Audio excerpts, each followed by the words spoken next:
इतने सुंदर हैं ठाकुर जी। वर्णन आता है कि राधे राधे सबको। नाल छेदन होता है ना, नाभि का छेदन होता है, तो नाल छेदन करवे वारी को बुलावे गए। बोले भैया नंद जी के लाला भयो है, नाल छेदन करनो है। तो नाल छेदन करवे वारी बोली ऐसे ना जाऊंगी, मैं मोटी दक्षिणा लूंगी। नंद बाबा बोले कहा चाहिए तो बता दे। खूब सारी सामग्री बता दी, माने इतनी गैया चाहिए, इतने रत्न चाहिए, इतने आभूषण चाहिए, नव लखा के इतने हार चाहिए। वो लगी कि भैया इतने दिन बाद मांगवे को मिलो, पीछे मत हटो।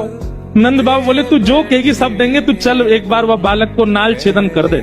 महाराज इतनी अदा में अदब में पालकी मंगवाई, पालकी में बैठ करके जय घोष कराती, भाई कीर्तन मंडली आगे पीछे चलवाती, भाई जा रही है नाल छेदन करवे। क्योंकि भाई पता चल गई है कि जरूरत है और ये कोई सामान्य नहीं है, ब्रज के राजा हैं, इनसे तो जितना ऐसा के मांग ले। जैसे ही उतरी पालकी में थे, नंद बाबा तो कह रही है, जैसे आजकल लोग कहते थे ना 50% पहले दे दो।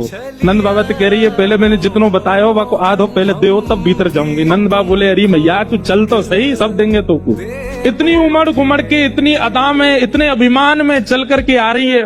नंद भवन में जैसे ही प्रवेश किया, यशोदा मैया के गोद में नीलमणि लेटे हैं, अभी नाल छेदन भई नहीं है।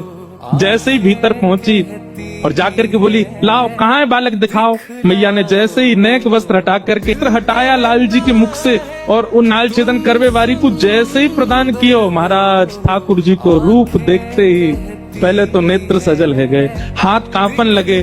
जैसे ही ठाकुर जी वाकी गोद में पधराए, इतनो प्रेम उमड़ गयो, इतनो आनंद उमड़ गयो वाके चित्त में, नेत्रन से अविरल अश्रुधार गिरने लगे। वीडियो पसंद आ रही है तो धीमे से नाल छेदन कियो और नाल छेदन करवे के बाद हृदय से लगा करके या तो यशोदा जी को अवसर मिलो है या वह नाल छेदन वारी को अवसर मिलो है। हृदय से जैसे ही लाल जी लगाए और लाल जी लगा करके पुनः यशोदा जी को दिए।